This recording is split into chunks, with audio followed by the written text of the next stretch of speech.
براءة من الله ورسوله إلى الذين عاهدتم من المشركين فسيحوا في الأرض 4 أشهر واعلموا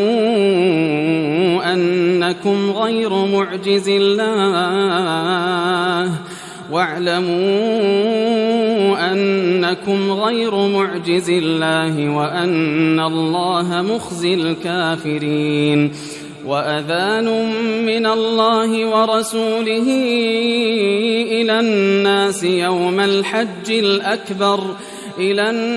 يوم الحج الأكبر أن الله بريء من المشركين ورسوله فإن تبتم فهو خير لكم وإن توليتم فاعلموا أنكم غير معجز الله وبشر الذين كفروا بعذاب أليم إلا الذين عاهدتم من المشركين ثم لم ينقصوكم شيئا ولم يظاهروا عليكم أحدا فأتموا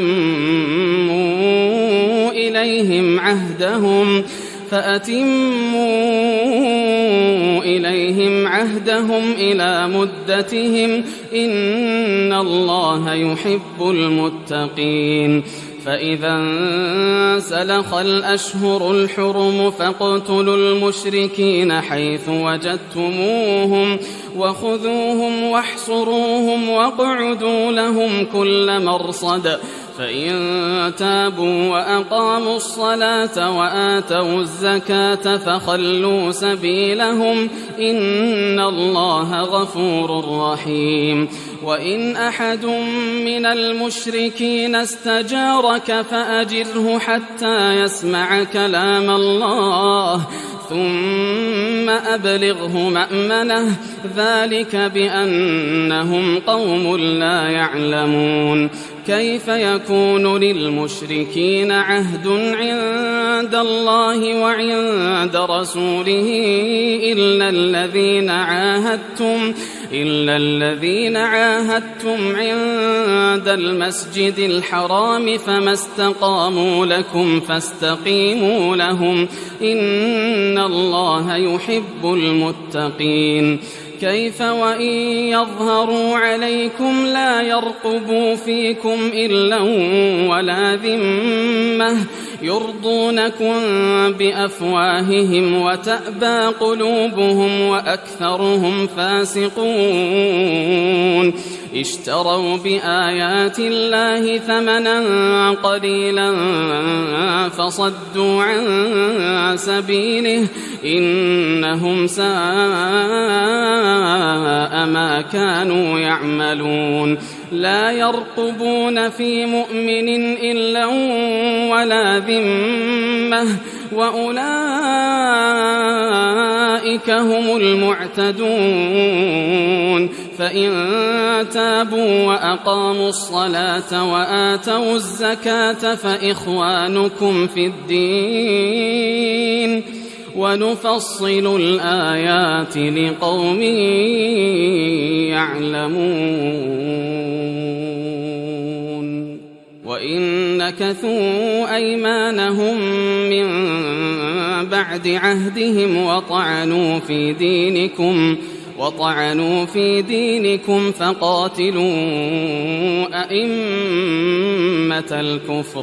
فقاتلوا أئمة الكفر إنهم لا أيمان لهم لعلهم ينتهون ألا تقاتلون قوما نكثوا أيمانهم وهموا بإخراج الرسول وهم بدأوكم أول مرة أتخشونهم فالله أحق أن تخشوه إن كنتم مؤمنين قاتلوهم يعذبهم الله بأيديكم ويخزهم وينصركم عليهم ويشف صدور قوم مؤمنين ويذهب غيظ قلوبهم ويتوب الله على من يشاء والله عليم حكيم. أم حسبتم أن تتركوا ولما يعلم الله الذين جاهدوا منكم ولم يتخذوا من دون الله ولا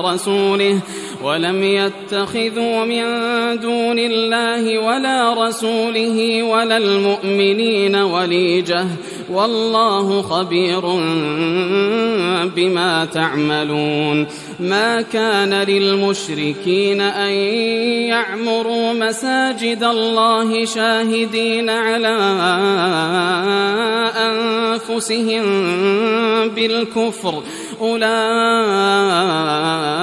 حبطت أعمالهم وفي النار هم خالدون. إنما يعمر مساجد الله من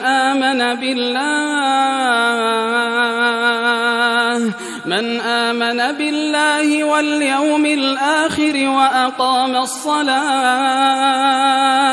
وأقام الصلاة وآتى الزكاة ولم يخش إلا الله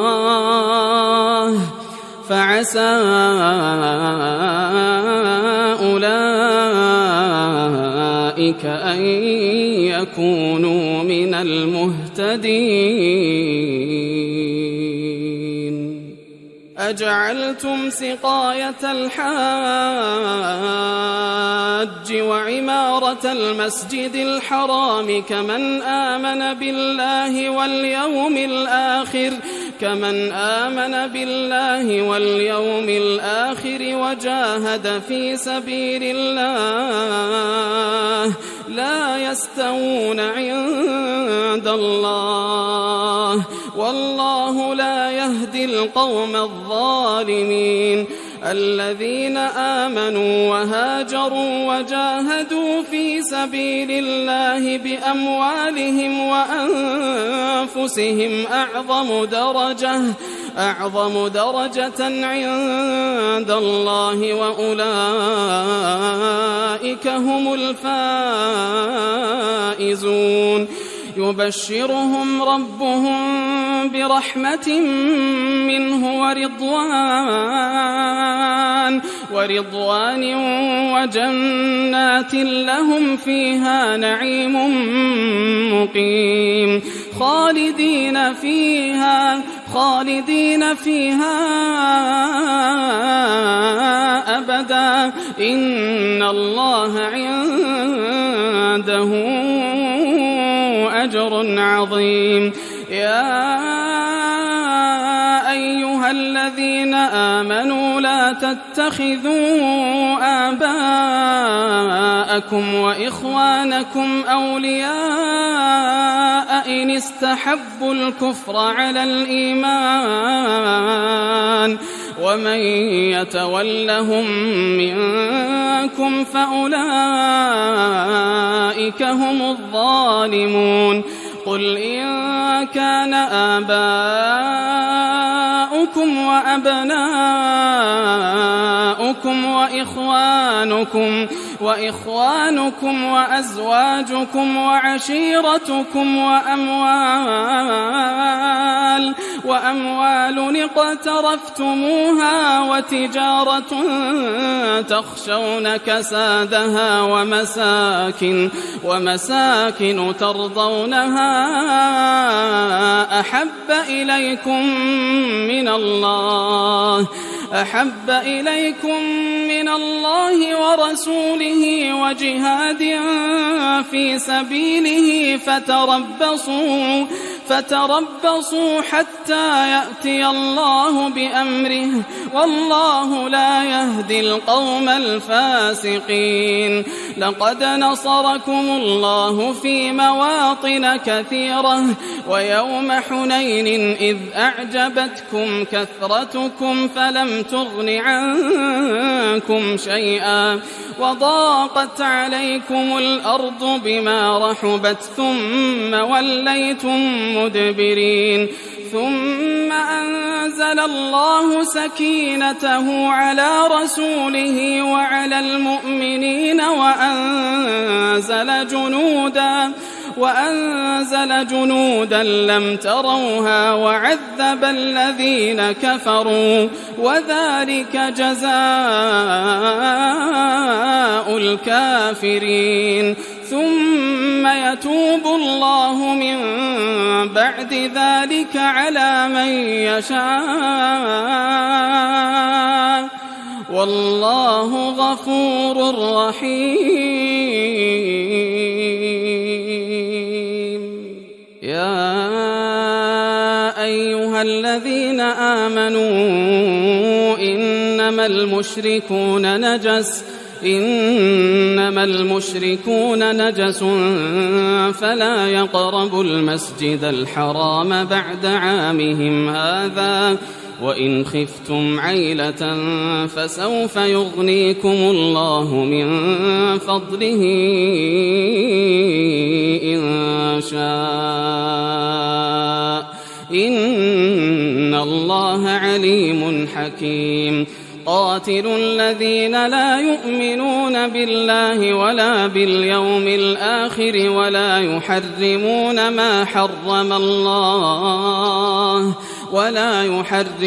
ما حرم الله ورسوله ولا يدينون دين الحق من الذين أوتوا الكتاب حتى يعطوا الجزية عن يد وهم صاغرون. وقالت اليهود عزير ابن الله وقالت النصارى المسيح ابن الله ذلك قولهم بأفواههم يضاهئون قول الذين كفروا من قبل قاتلهم الله أنى يؤفكون. اتخذوا أحبارهم ورهبانهم أربابا من دون الله والمسيح ابن مريم وما أمروا إلا ليعبدوا إلها واحدا لا إله إلا هو سبحانه عما يشركون. يريدون أن يطفئوا نور الله بأفواههم ويأبى الله إلا أن يتم نوره ولو كره الكافرون. هو الذي أرسل رسوله بالهدى ودين الحق ليظهره على الدين كله ولو كره المشركون. يا أيها الذين آمنوا إن كثيرا من الأحبار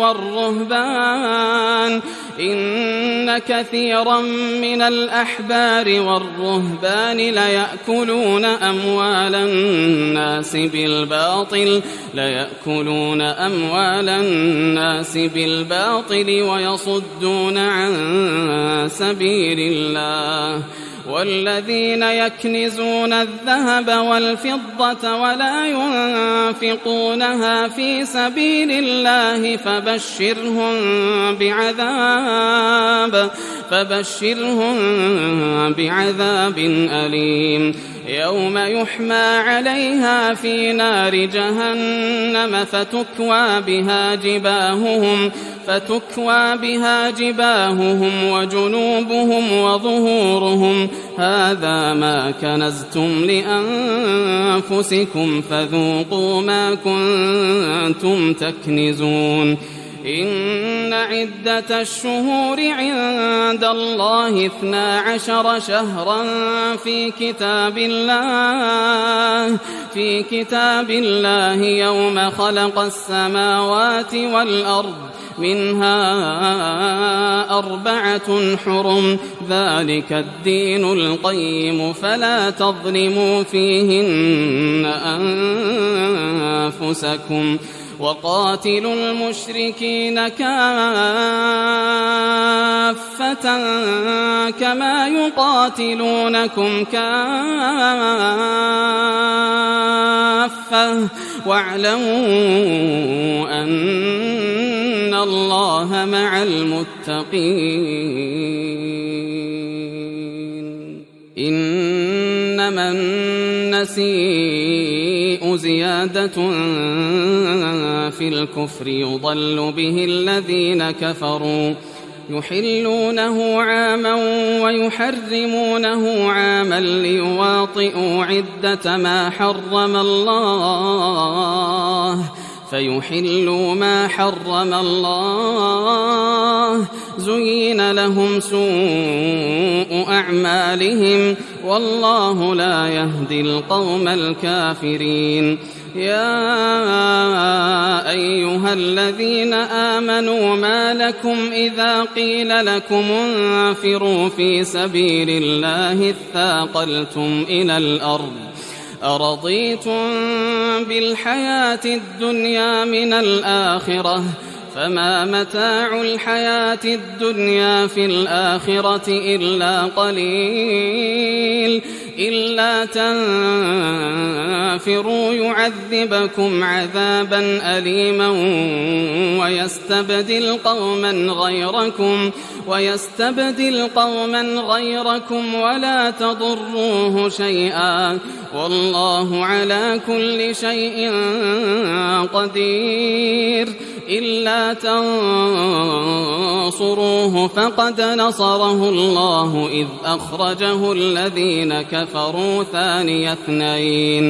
إذ أخرجه الذين كفروا ثاني اثنين إذ هما في الغار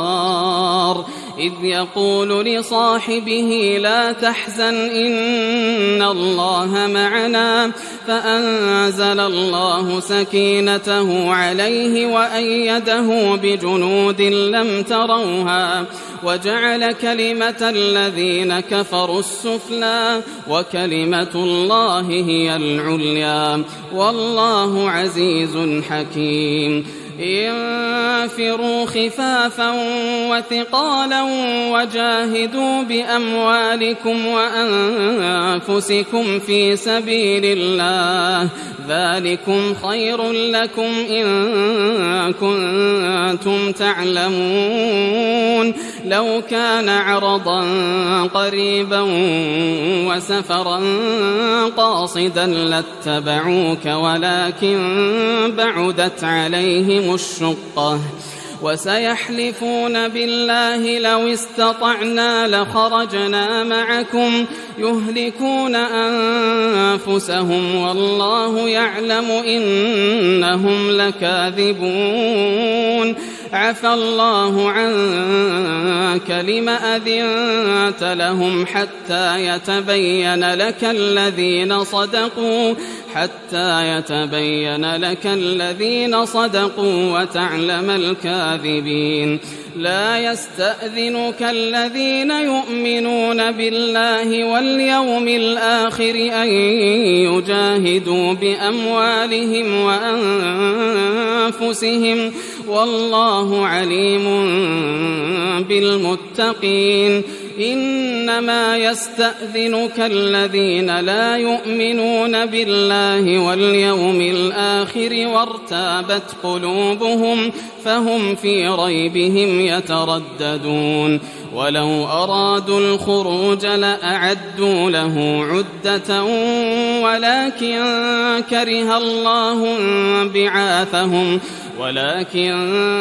كره الله بعاثهم فثبطهم وقيل اقعدوا مع القاعدين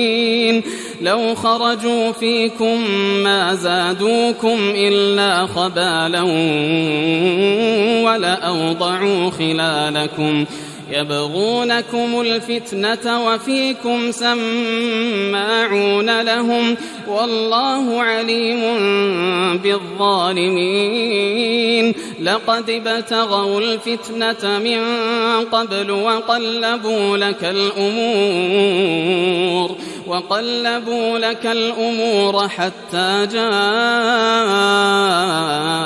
الحق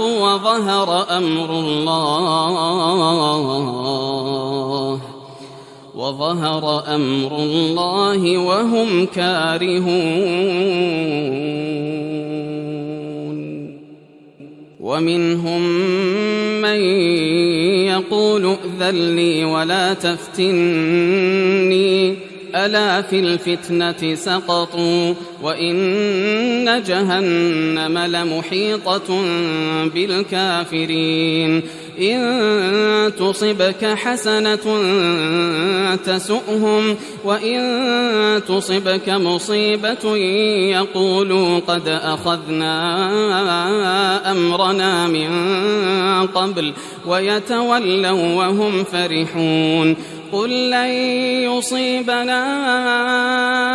إلا ما كتب الله لنا هو مولانا وعلى الله فليتوكل المؤمنون قل هل تربصون بنا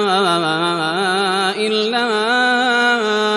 إحدى الحسنيين ونحن نتربص بكم أن يصيبكم الله بعذاب من عنده أو بأيدينا فتربصوا إنا معكم متربصون قل أنفقوا طوعا أو كرها لن يتقبل منكم إنكم كنتم قوما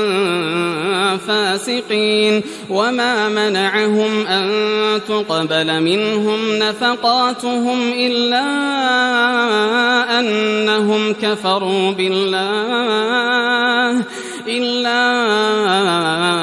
أنهم كفروا بالله وبرسوله ولا يأتون الصلاة إلا وهم كسالى ولا ينفقون إلا وهم كارهون فلا تعجبك أموالهم ولا أولادهم إنما يريد الله ليعذبهم بها في الحياة الدنيا وتزهق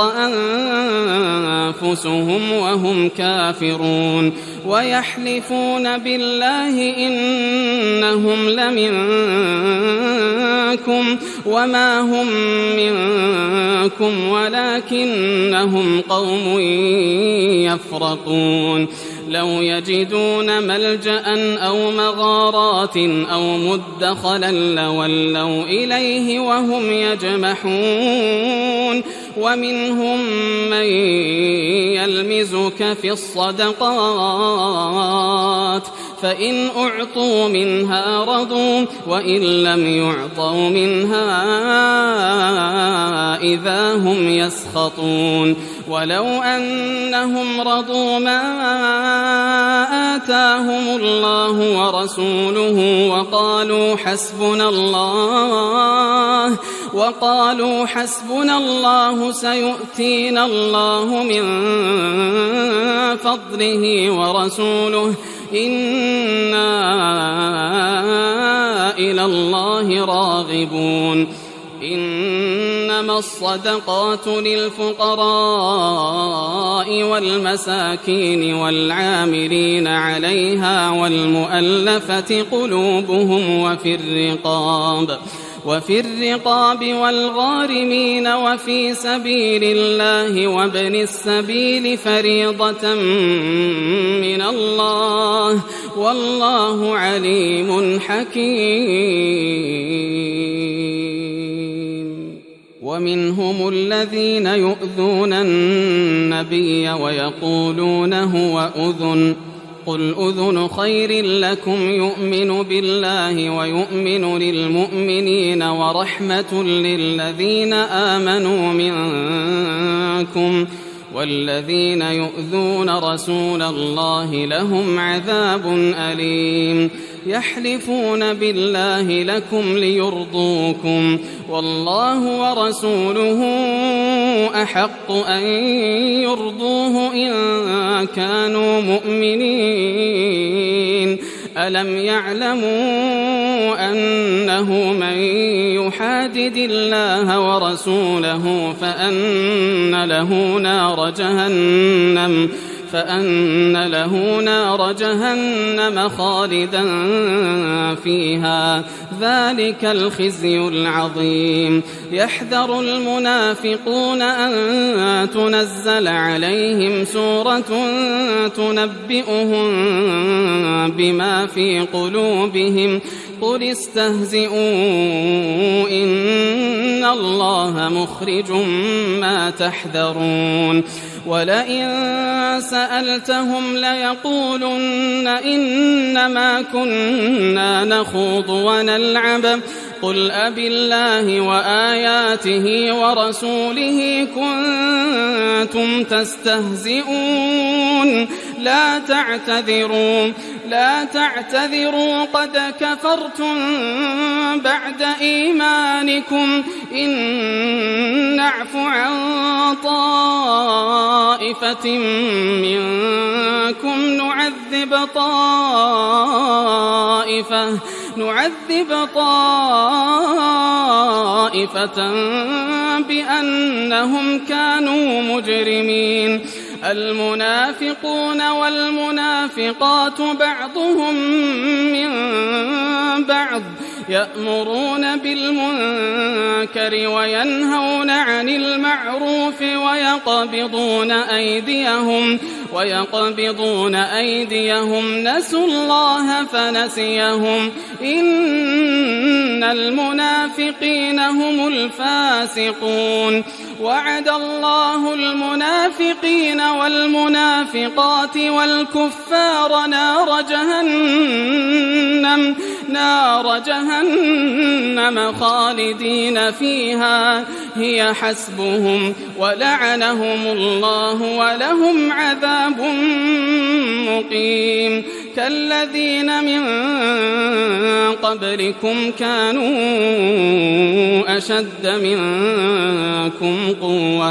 كانوا أشد منكم قوة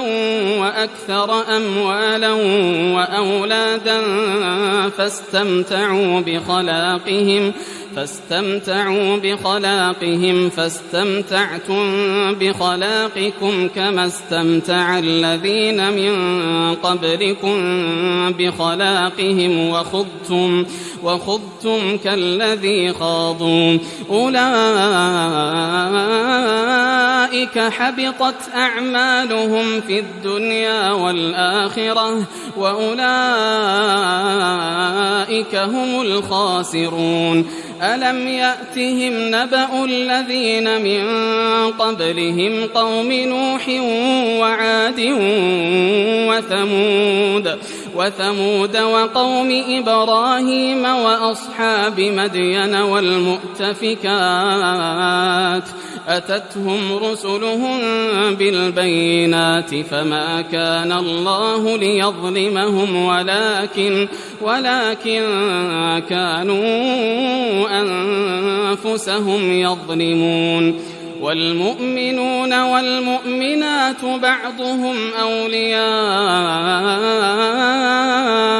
بعض يأمرون بالمعروف وينهون عن المنكر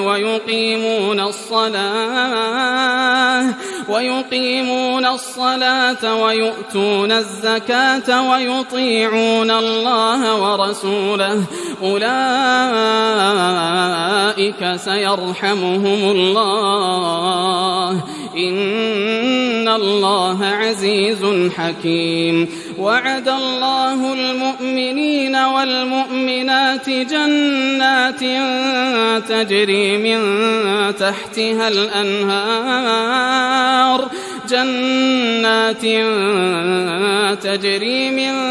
تحتها الأنهار خالدين فيها ومساكن طيبة في جنات عدن ورضوان من الله أكبر. ذلك هو الفوز العظيم.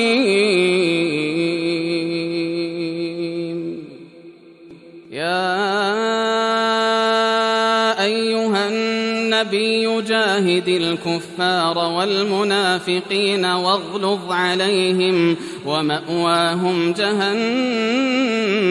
وبئس المصير. يحلفون بالله ما قالوا ولقد قالوا كلمة الكفر وكفروا بعد إسلامهم وهموا بما لم ينالوا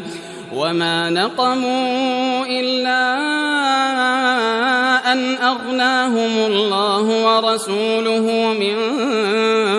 فضله فإن يتوبوا يك خيرا لهم وإن يتولوا يعذبهم الله عذابا أليما في الدنيا والآخرة وما لهم في الأرض من ولي ولا نصير. ومنهم من عاهد الله لئن آتانا من فضله لنصدقن ولنكونن من الصالحين. فلما آتاهم من فضله بخلوا به وتولوا وهم معرضون. فأعقبهم نفاقا في قلوبهم إلى يوم يلقونه بما أخلفوا الله ما وعدوه وبما كانوا يكذبون. ألم يعلموا أن الله يعلم سرهم ونجواهم وأن الله علام الغيوب. الذين يلمزون المطوعين من المؤمنين في الصدقات والذين لا يجدون إلا جهدهم فيسخرون منهم سخر الله منهم ولهم عذاب أليم. استغفر لهم أو لا تستغفر لهم إن تستغفر لهم 70 مرة فلن يغفر الله لهم ذلك بأنهم كفروا بالله ورسوله والله لا يهدي القوم الفاسقين.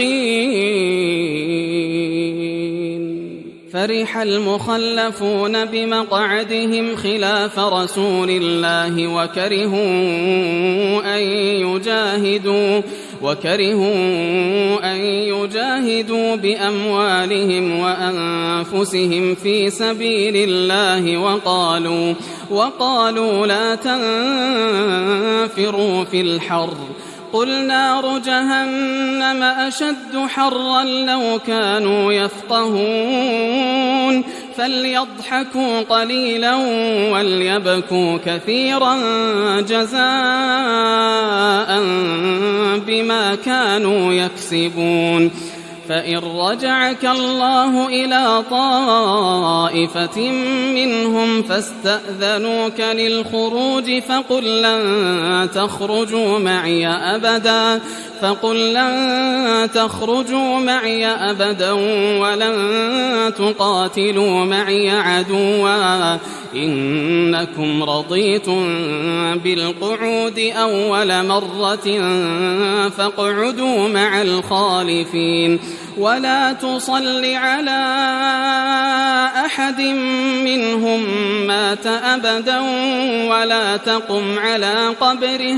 إنهم كفروا بالله ورسوله وماتوا وهم فاسقون ولا تعجبك أموالهم وأولادهم إنما يريد الله أن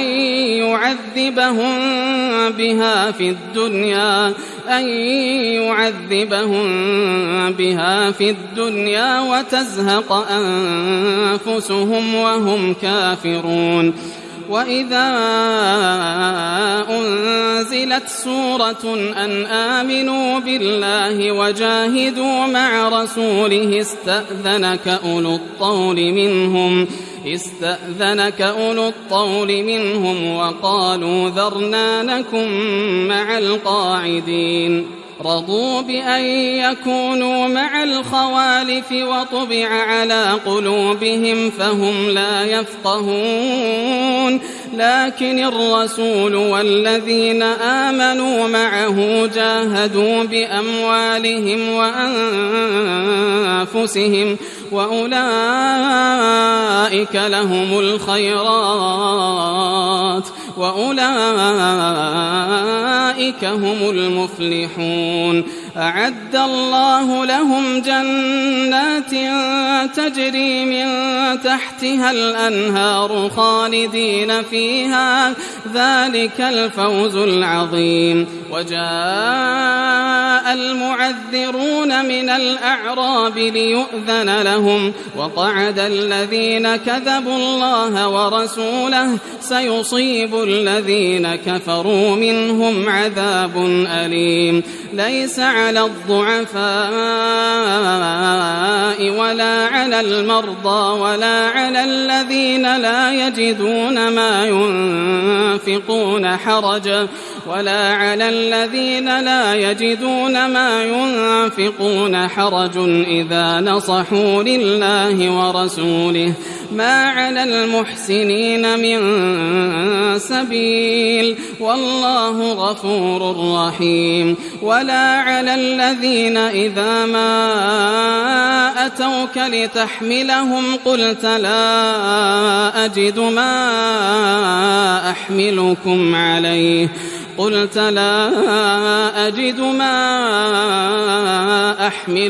عليه تولوا وأعينهم تفيض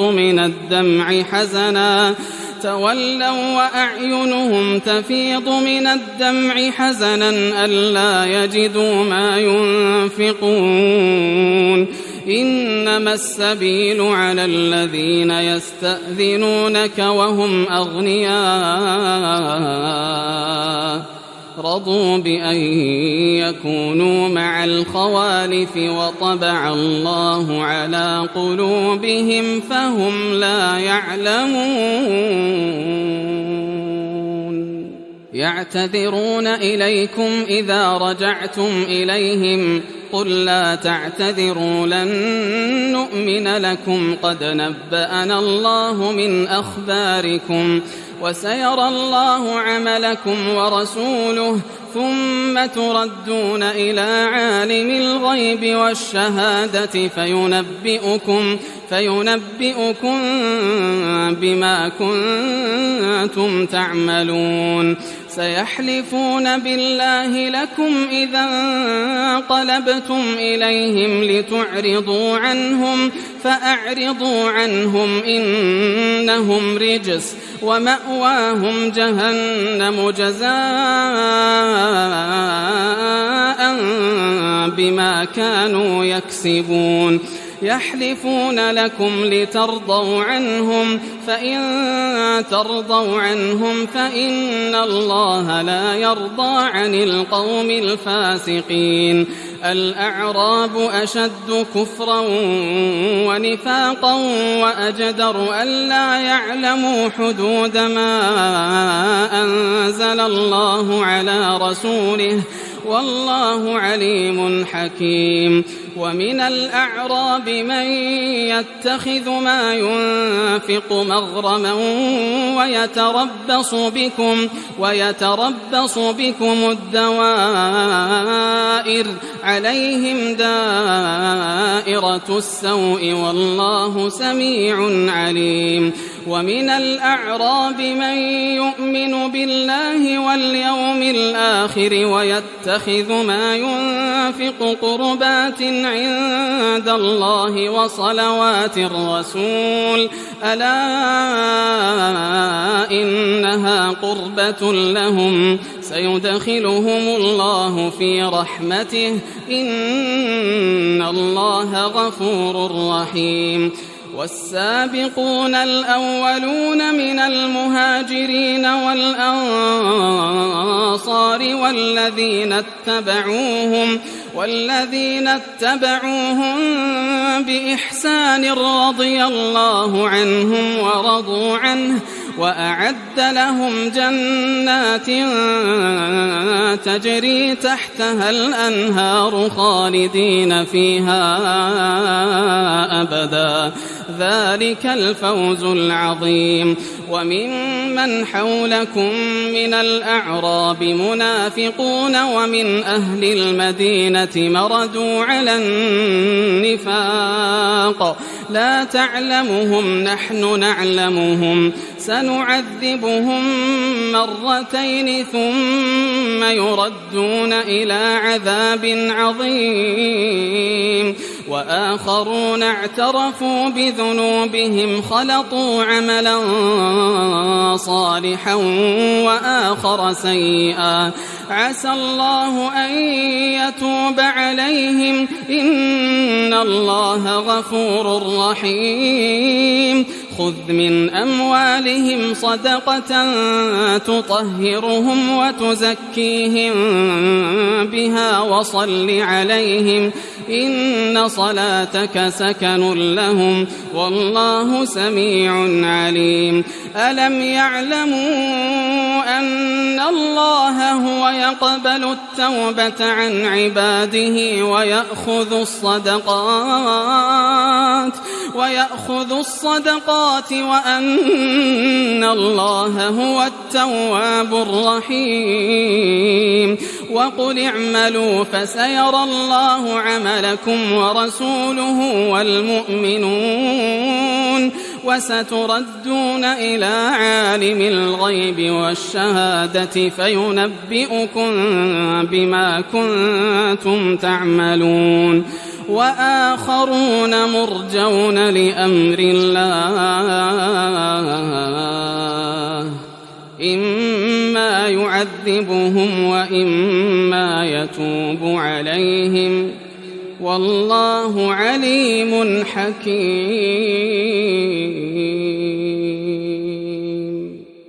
والذين اتخذوا مسجدا ضرارا وكفرا وتفريقا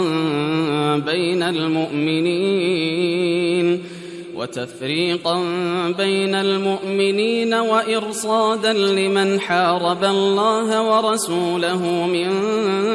قبل وليحلفن إن أردنا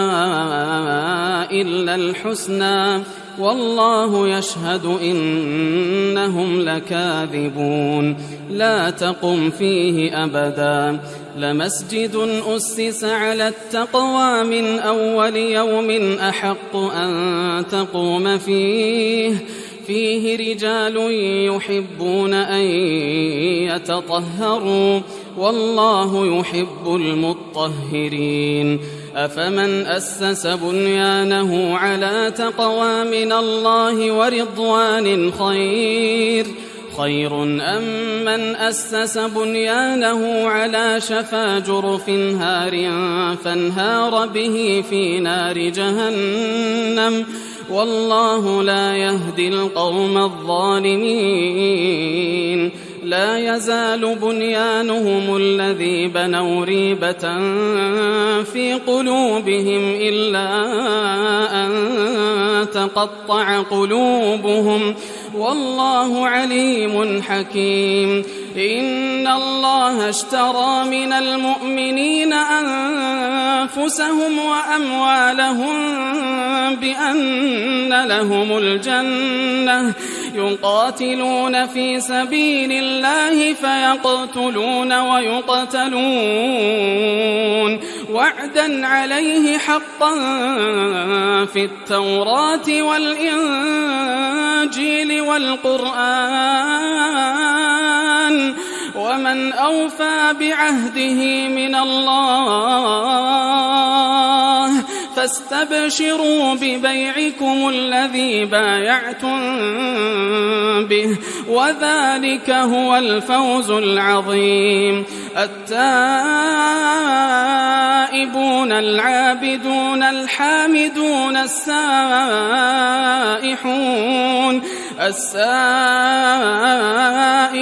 الراكعون الساجدون الآمرون بالمعروف والناهون عن المنكر والحافظون لحدود الله وبشر المؤمنين ما كان للنبي والذين آمنوا أن يستغفروا للمشركين ولو كانوا أولي قربى من بعد ما تبين لهم أنهم أصحاب الجحيم وما كان استغفار إبراهيم لأبيه إلا عن موعدة وعدها إياه فلما تبين له أنه عدو لله تبرأ منه إن إبراهيم لأواه حليم وما كان الله ليضل قوما بعد إذ هداهم حتى يبين لهم ما يتقون إن الله بكل شيء عليم إن الله له ملك السماوات والأرض يحيي ويميت وما لكم من دون الله من ولي ولا نصير لقد تاب الله على النبي والمهاجرين والأنصار الذين اتبعوه في ساعة العسرة من بعد ما كاد يزيغ قلوب فريق منهم ثم تاب عليهم إنه بهم رؤوف رحيم وعلى الثلاثة الذين خلفوا حتى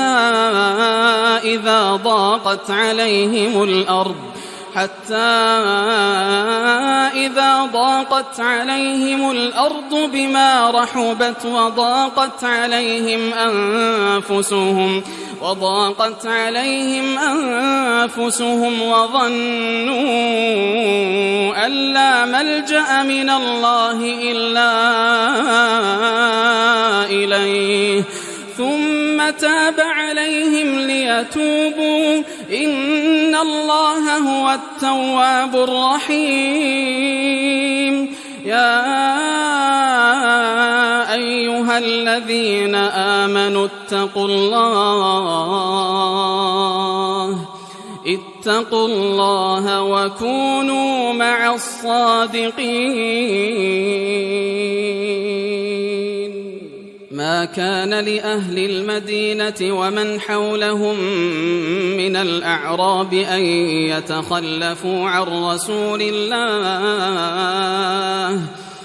يتخلفوا عن رسول الله ولا يرغبوا بأنفسهم عن